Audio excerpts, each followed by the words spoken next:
2 கொரிந்தியர் 3ஆம் அதிகாரம். எங்களை நாங்களே மறுபடியும் மெச்சிக்கொள்ள தொடங்குகிறோமோ, அல்லது சிலருக்கு வேண்டியதாய் இருக்கிறது போல உங்களுக்கு உபசார நிருபங்களை அனுப்பவும் உங்களிடத்தில் உபசார நிருபங்களை பெற்றுக்கொள்ளவும் எங்களுக்கு வேண்டியதோ? எங்கள் இருதயங்களில் எழுதப்பட்டும் சகல மனுஷராலும் அறிந்து வாசிக்கப்பட்டும் இருக்கிற எங்கள் நிருபம் நீங்கள்தானே. ஏனெனில் நீங்கள் எங்கள் ஊழியத்தினால் உண்டாகிய கிறிஸ்துவின் நிருபமாயிருக்கிறீர்கள் என்று வெளியரங்கமாயிருக்கிறது.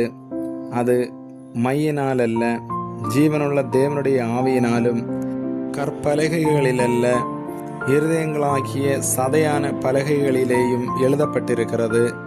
நாங்கள் தேவனுக்கு முன்பாக கிறிஸ்துவின் மூலமாய் இப்படிப்பட்ட நம்பிக்கையை கொண்டிருக்கிறோம். எங்களால் ஏதாகிலும் ஆகும் என்பது போல ஒன்றை யோசிக்கிறதற்கு நாங்கள் எங்களாலே தகுதியானவர்கள் அல்ல. எங்களுடைய தகுதி தேவனால் உண்டாயிருக்கிறது. புது உடன்படிக்கையின் ஊழியக்காரராய் இருக்கும்படி அவரே எங்களை தகுதியுள்ளவர்களாக்கினார். அந்த உடன்படிக்கை எழுத்திற்குரியதாயிராமல் ஆவிக்குரியதாயிருக்கிறது. எழுத்து கொல்லுகிறது, ஆவியோ உயிர்ப்பிக்கிறது. எழுத்துக்களினால் எழுதப்பட்டு கற்களில் பதிந்திருந்த மரணத்துக்கேதுவான ஊழியத்தை செய்த மோசேயினுடைய முகத்திலே மகிமை பிரகாசம் உண்டானபடியால் இஸ்ரவேல் புத்திரர் அவன் முகத்தை நோக்கி பார்க்கக்கூடாதிருந்தார்களே. ஒளிந்து போகிற மகிமையுடைய அந்த ஊழியம் அப்படிப்பட்ட மகிமை உள்ளதாயிருந்தால் ஆவிக்குரிய ஊழியம் எவ்வளவு அதிக மகிமை உள்ளதாயிருக்கும்.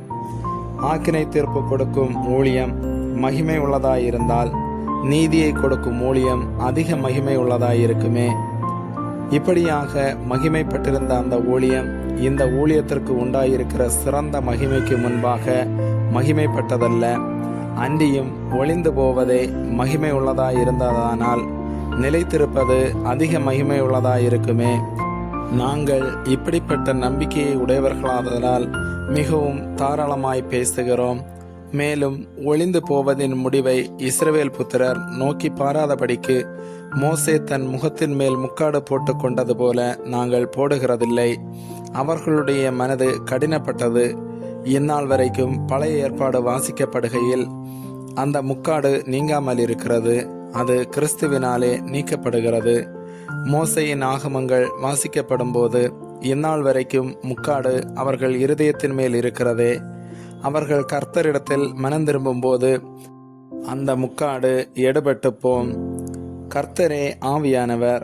கர்த்தருடைய ஆவி எங்கேயோ அங்கே விடுதலையும் உண்டு. நாம் எல்லோரும் திறந்த முகமாய் கர்த்தருடைய மகிமையை கண்ணாடியிலே காண்கிறது போல கண்டு ஆவியாயிருக்கிற கர்த்தரால் அந்த சாயலாகத்தானே மகிமையின் மேல் மகிமையடைந்து மறுரூபப்படுகிறோம். ஆமேன்.